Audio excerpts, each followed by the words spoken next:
tahun 2008 kita diskusi soal itu. Dan itu terjadi pekan lalu akhirnya. Ya kan? Di mana Ratu Elizabeth meninggal. Dan diskusi waktu itu bertanya-tanya, kira-kira kalau Ratu Elizabeth meninggal, apakah Australia ini tetap menjadi negara Commonwealth atau keluar dan menjadi negara republik?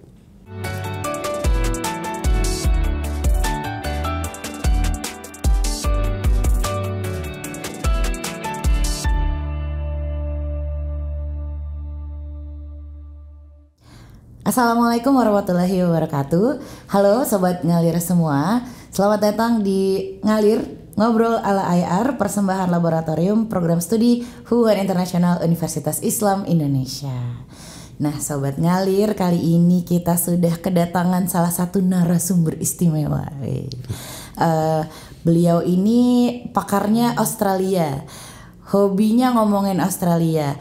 Kalau jalan-jalan juga kayaknya suka ke Australia nih. Sudah ada Bapak Hangga Fatana. Apa kabar Pak Hangga? Kabar baik Bu Karin. Alhamdulillah, sehat ya? Alhamdulillah sehat. Ini kita dan serius bahagia. Banget. Alhamdulillah, semoga selalu bahagia. Serius banget kita kayaknya ini. Kita santai aja ini Pak. Boleh, ngalir aja. Ngalir ya, sesuai dengan nama podcastnya. Ini tadi saya udah sempat nyebutin di awal kalau Pak Hangga itu pakar Australia. Meskipun sebenarnya Pak Hangga ini adalah pakar-pakar banyak hal lainnya, tapi kali ini kita fokus banyak ini. Pakarnya banyak, keahliannya banyak, serba bisa, palu gada kalau kata Pak Hangga sendiri yang sering ngomong. Tapi kali ini kita batasin di Australia aja ya Pak, karena kita punya durasi yang terbatas. Jadi tanggal 9 September kemarin, 9 September 2022 kan Ratu Elizabeth II, Ratu Inggris dan Commonwealth atau Persemakmuran meninggal dunia nih. Nah ini karena Pak Hangga ahli Australia, kaitannya dengan Australia sebagai negara Commonwealth. Tapi kita jangan langsung serius dulu. Saya pengen tahu dulu nih kok Pak Hangga bisa sampai jadi apa ya, fokus penelitiannya Australia dan jadi tahu banyak banget tentang Australia, bahkan mungkin lebih banyak Pak Hangga yang tahu daripada orang Australianya sendiri nih soal pemerintahan Australia. Mungkin bisa cerita itu dulu nih Pak. Saya nggak tahu ini komplain atau komplimen sebenarnya. Tapi terima kasih Bu Karin dan teman-teman Sobat Ngalir ya sudah diundang, sebuah kehormatan bagi saya untuk bisa membersamai di sesi ini. Dan ceritanya panjang, bisa jadi episode khusus tentang kenapa saya tertarik tentang Australia. Kira-kira musim dingin di Adelaide tahun 2008. Wah, ini mulai guys. Saya tak posisi yang nyaman dulu. Waktu itu di kampus saya lagi key in. Kampus di Australia? Di Australia, di Adelaide, Flinders. Itu lagi key in dan yang menarik semua mata kuliah habis. Key in itu KRS-an ya? KRS. Buat sobat ngalir non UI. Betul. Ini. Jadi kita sedang KRS. Dan semua mata kuliah habis karena saya datang tidak pada pekan pertama. Ini pertama kali sampai Australia nih ya. Betul. Dan tersisa 3 mata kuliah itu semuanya Australia. Tentang Australia. Tentang Australia. Australia and the World, Debating Human Rights in Australian Politics, sama yang terakhir itu Australian Foreign Policy. Di lengkap. Sana itu maksimal mengambil mata kuliah 3 per semester. Tapi satu mata kuliah 6 SKS kira-kira begitu. 18 SKS. 18 SKS. Saya nego dengan administrator, saya bilang saya nggak happy gitu. Tapi ternyata justru di situ titik awal saya dipaksa untuk belajar Australia, karena ternyata Bu Karin dan Sobat Ngalir, dosen itu faktor yang menentukan juga. Ternyata dosennya keren banget, sangat informatif, yang ngomong adalah yang nulis buku yang saya baca, dan dia alumni Harvard, dan saya punya privilege lah, sehingga saya merasa bahwa saya tidak salah mengambil itu, mata kuliah 3 itu. Yang kedua adalah momentum di mana saya magang di Konsulat Jenderal Republik Indonesia di Sydney. Di sana saya 2 hingga 3 pekan, ada 1 hari saya ada di dalam ruangan konsul jenderal. Isinya ngobrol, saya pengen belajar gitu. Dan pertama kali pertanyaan lontar dari Pak Konjen, almarhum Bapak Sudaryo Moharto Sudarmo, beliau baik sekali. Mas belajar apa di Australia, di Flinders gitu. Kalau mau belajar itu sesuatu yang tidak ada di Indonesia. belajar Australian politics, nggak banyak orang mau. Saya cerita gimana saya ambil mata kuliah itu, dan kami kemudian satu hari bertemu, ngobrol, karena kecocokan itu. Semakin ada validasi lah kalau zaman anak sekarang ya. Wah, ini berarti saya bener nih mengembangkan udah bener ini nih. Langkah ngambil Betul. 3 mata kuliah Betul. itu ya. Dan yang terakhir Bu Karin, mudah-mudahan tidak terlalu panjang, adalah ketika saya pulang, dosen saya mengampu mata kuliah Australia dan tahu transkrip saya kemudian dikontak. Bisa bantu nggak? Jadi asisten dosen. Jadi asisten dosen. Awalnya sebenarnya saya tidak begitu tertarik di dunia pendidikan. Jadi sebenarnya ini juga kecebur juga ya. Iya, jadi sebenarnya pintu masuk saya di kampus itu adalah karena Australia. Karena waktu itu buku-buku yang saya punya mau saya kasihkan aja ke kelas waktu itu Kelas di Australia. kampus saya di Australia, dan kemudian ternyata saya diminta untuk mengajar. Saya mengajar, menarik.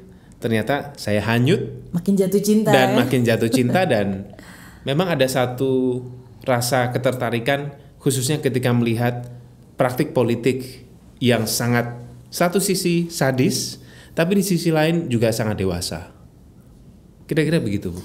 Iya, menarik. Saya juga pernah ngambil mata kuliah Australia waktu kuliah, dan saya bisa memahami perasaan tertarik dengan politik Australia yang tentunya jauh beda dengan Indonesia gitu. Apalagi kalau kuliahnya di Australia, sudah sampai Australia ngambil mata kuliah Australia, I cannot imagine how excited it must be. Jadi terima kasih sharingnya Pak. Tapi pasti ada disclaimer ini, tapi itu bukan berarti saya tahu segalanya tentang Australia. Gitu.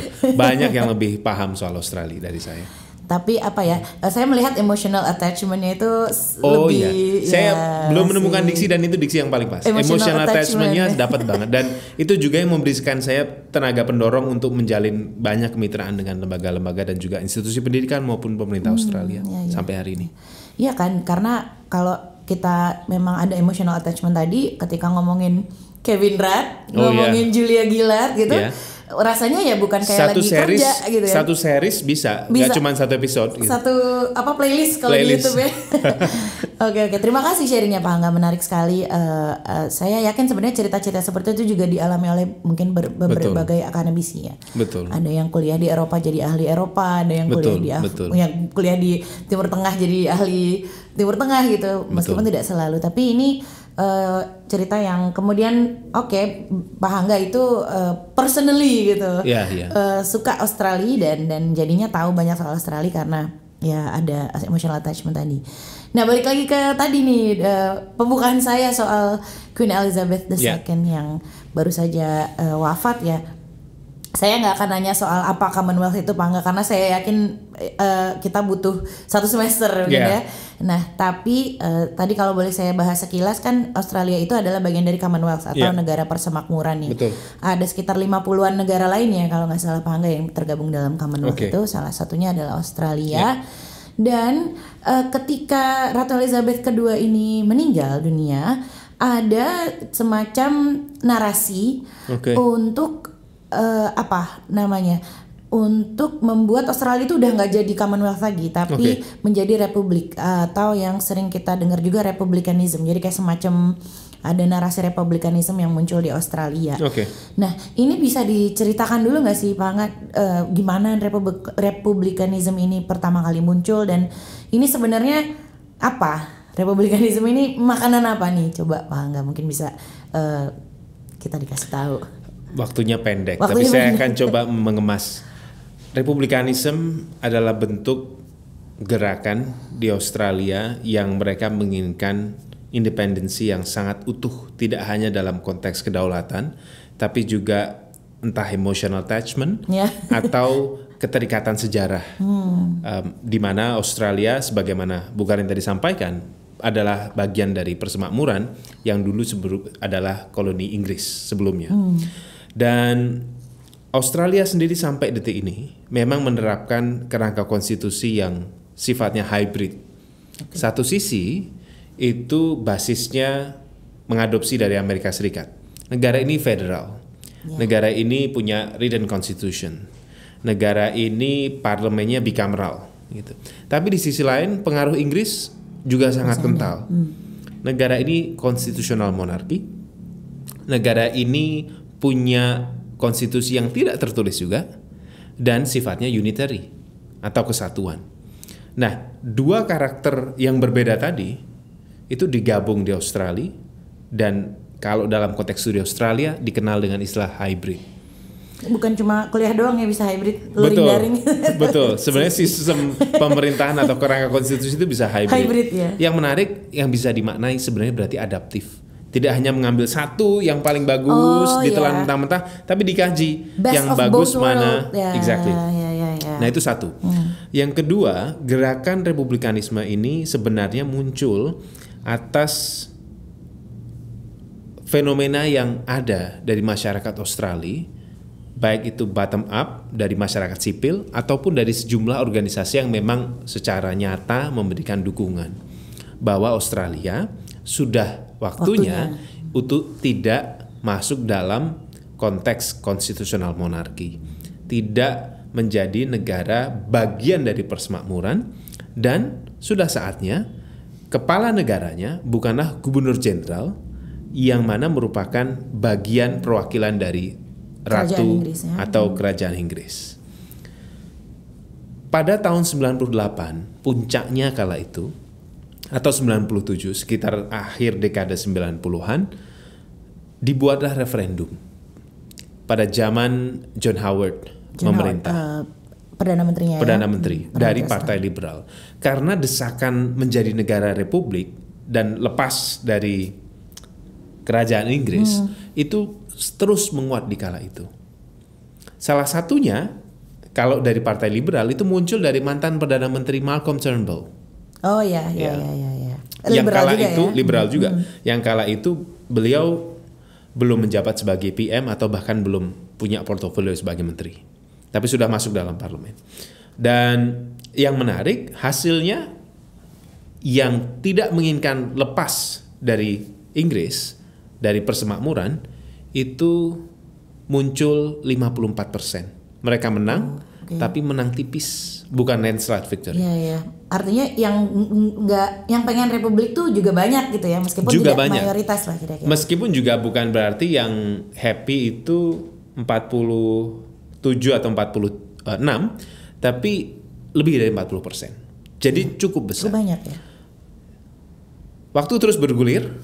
Dan kemudian yang terjadi banyak sekali, termasuk di dalam diskusi di kelas kami dulu, Bu Karin, pertanyaan, ini gimana nih kalau Ratu Elizabeth meninggal? Tahun 2008 kita diskusi soal itu. Yeah. Dan itu terjadi pekan lalu akhirnya. Ya kan? Di mana Ratu Elizabeth meninggal, dan diskusi waktu itu bertanya-tanya, kira-kira kalau Ratu Elizabeth meninggal, apakah Australia ini tetap menjadi negara Commonwealth atau keluar dan menjadi negara republik? Momentumnya ya, jadi karena momentumnya. Kesimpulan dari diskusi itu satu, menjadi negara republik itu biayanya besar. Tidak berhenti di referendum. Karena berarti harus perubahan kerangka konstitusi. Iya. Bahkan sampai ke desain dari uang. Iya, kayak karena fundamental change kan. Betul. Dan ini juga menjadi kapitalisasi isu di Australia 3 atau 4 hari yang lalu, di mana pemerintah berencana untuk mengganti desain mata uang angka $5. Yang itu gambarnya Ratu Elizabeth ya. Dan langsung dikapitalisasi oleh mahal gitu ya. Partai Liberal bahwa lihat, ini momentum yang disengaja didorong oleh Partai Buruh untuk mempercepat Australia menjadi republik. Jadi republikanisme di Australia tidak kemudian secara nyata terukur setelah tahun 98. Tidak ada mekanisme referendum lagi setelah itu.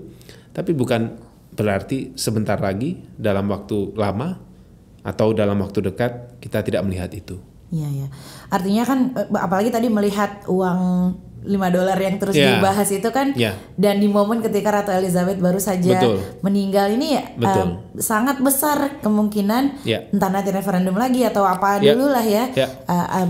Republikanisme itu masih menjadi isu yang dibahas. Tapi kalau saya boleh tahu nih Pak Hangga, apa sih dampaknya, misalnya kita tahu kalau dia berubah menjadi Republikan itu mahal ya, banyak hal yang harus diubah gitu.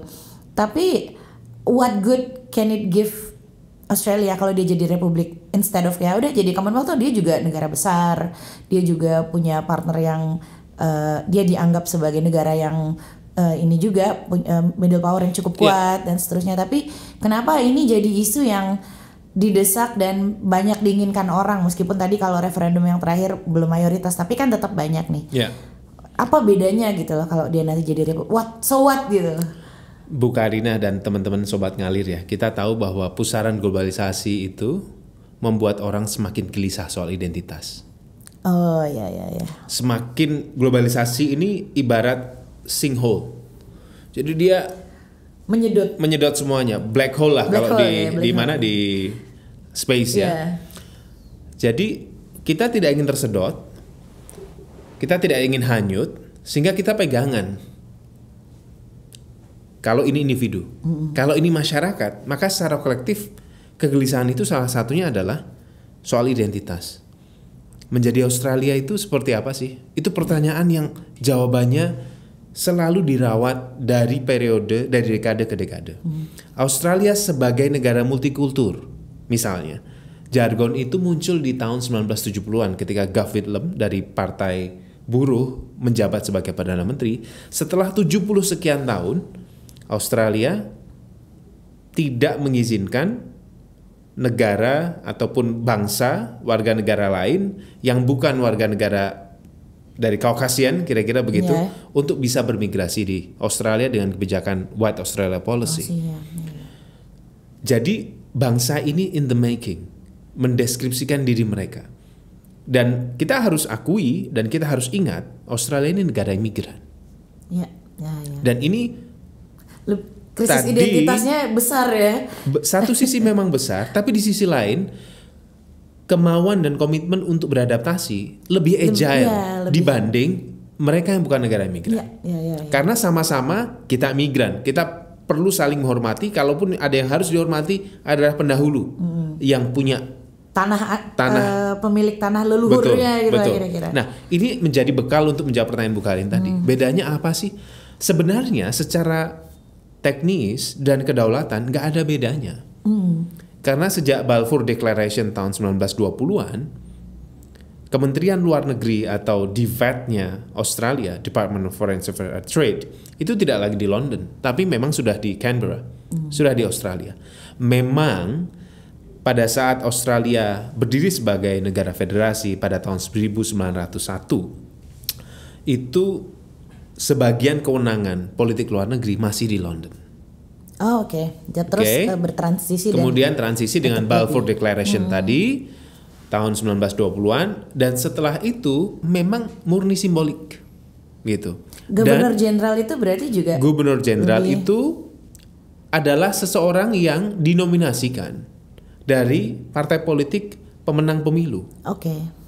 Begitu. Dan approval tentunya dari kerajaan Inggris. Tetapi semakin hari dalam beberapa dekade terakhir, pengaruh dari kerajaan Inggris terhadap kebijakan politik luar negeri Australia, saya ingin tegaskan hampir tidak ada. Sehingga sebenarnya ini soal identitas aja. Bahwa boleh jadi narasi republikanisme itu soal bagaimana Australia betul-betul tumbuh sebagai multikultur yang kemudian ingin memasuki lembaran baru, tidak lagi menjadi negara persemakmuran. Dari sisi policy making, dari sisi budgeting, kemampuan, sumber daya dan seterusnya, tidak ada yang berbeda.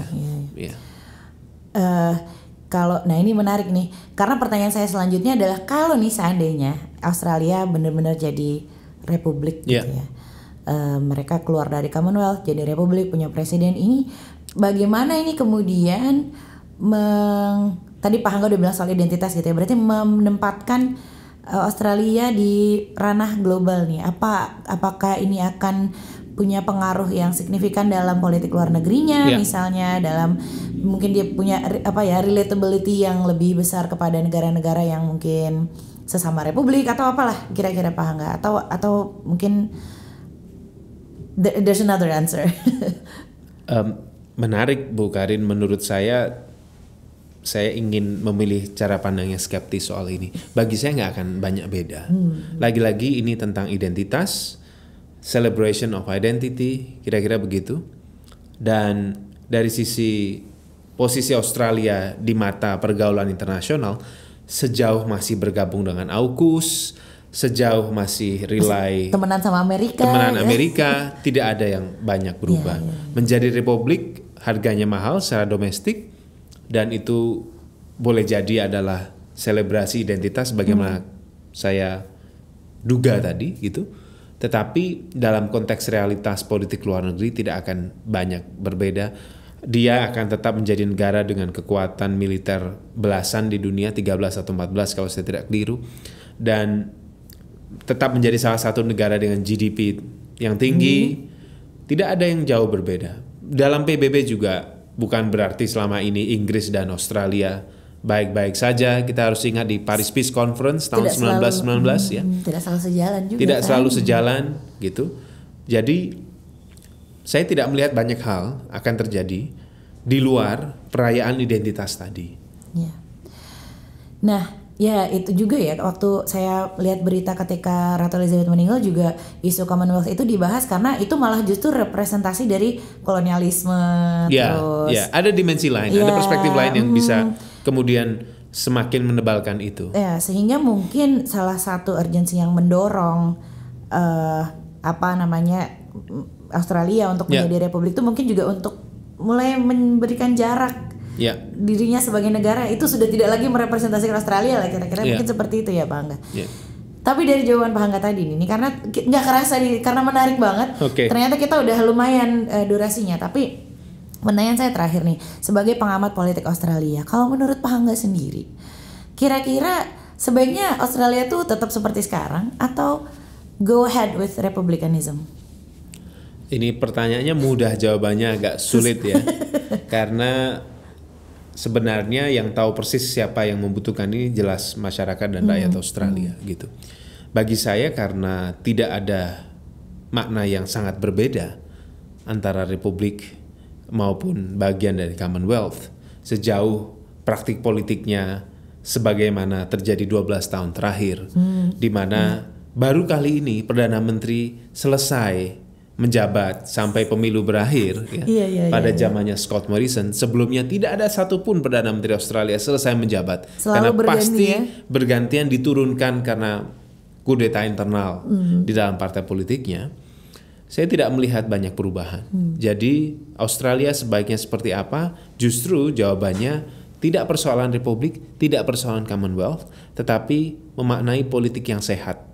Itu menjadi kata kunci kalau buat saya. Karena sama saja, mau republik, mau Commonwealth, kalau praktik kudeta dalam partai politik masih berlangsung, politik sehat itu tidak muncul.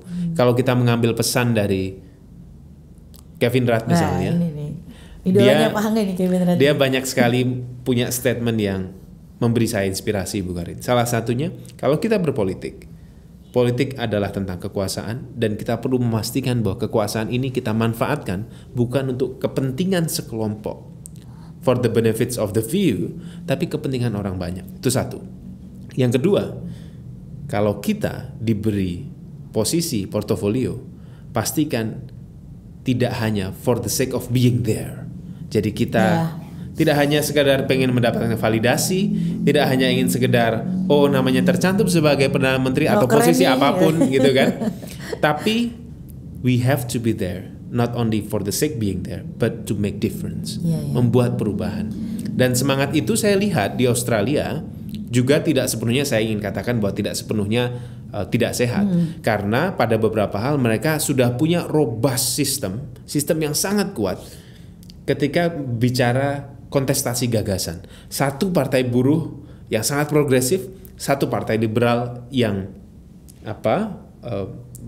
saya belum nemu katanya lawannya progresif, konservatif ya. Terima kasih Bu Karin. Dan mereka punya gagasan yang berbeda dari platform itu. Tidak seperti beberapa negara lain yang basisnya patronase, partai politik karena ada tokoh ini dan seterusnya gitu. Kayak negara yang ada di utaranya Australia gitu maksudnya. Betul. Dan ini harus dinikmati di sana. Dan ini sampai sekarang perbedaan pandangan ini justru memberikan peluang bagi masyarakat Australia untuk melihat kebijakan mana yang paling bagus untuk kepentingan Australia. Jadi saya tidak ada preferensi Bu Karen. Kalau saya boleh mengambil posisi itu, karena bagi saya tidak ada yang spesial dari situ di luar masalah identitas. Tentu identitas penting. Tapi yang lebih penting adalah melihat perjalanan prime ministership Australia dalam 1 hingga 1,5 dekade terakhir. Sejak nampaknya 2007 yang ya berarti ya. 2010 lah. 2010. Kudeta pertama sebenarnya 2010 ya, 2010. Itu kita perlu melihat dan memastikan bahwa berikutnya sekarang ada Anthony Albanese dari Partai Buruh. Ini harus selesai menjabat sampai pemilu. Jangan sampai ada pergolakan politik yang tidak perlu. Lah, jangan dikudeta, kira-kira gitu. Kalau nggak suka ya kira-kira menepi saja lah, gitu kan. Jangan ngerecokin gitu. Kira-kira gitu. Banyak sekali kan? Pesannya tuh itu berat itu ya terakhir. Baik Pak Hangga, tadi menurut saya itu udah paling pas banget untuk mengakhiri podcast kita pada hari ini. Banyak sekali hal, saya jadi tahu banyak hal juga tentang Australia dulu karena belajarnya cuma dikit-dikit aja, tapi intinya republikanisme itu erat kaitannya dengan identitas ya, dan kalau boleh meng-highlight pesan Pak Hangga terutama yang terakhir adalah sebenarnya paling penting adalah bagaimana menjalankan politik sehat itu dulu sebelum kita bicara identitas mana sih yang mau dikedepankan kira-kira gitu. Betul. Oke, alhamdulillah kita sudah sampai ke penghujung acara.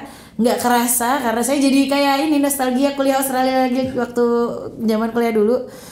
Banyak banget ilmu yang didapatkan. Semoga Sobat Ngalir yang menyaksikan juga mendapatkan banyak insight yang baru yang juga bisa bermanfaat. Dan mohon maaf kalau ada kekurangan atau kesalahan pada saat kami ngobrol ini tadi ya. Semoga berkenan. Pak Hangga, terima kasih. Dengan senang hati, sebuah kehormatan diundang oleh Ibu Kaprodi. Terima kasih Bapak Sekretaris sudah berkenan untuk kami undang. Dan Sobat Ngalir, sampai di sini dulu perjumpaan kita pada episode kali ini. Sekali lagi semoga bermanfaat dan sampai jumpa di episode Ngalir berikutnya. Assalamualaikum warahmatullahi wabarakatuh. Sampai jumpa, dadah.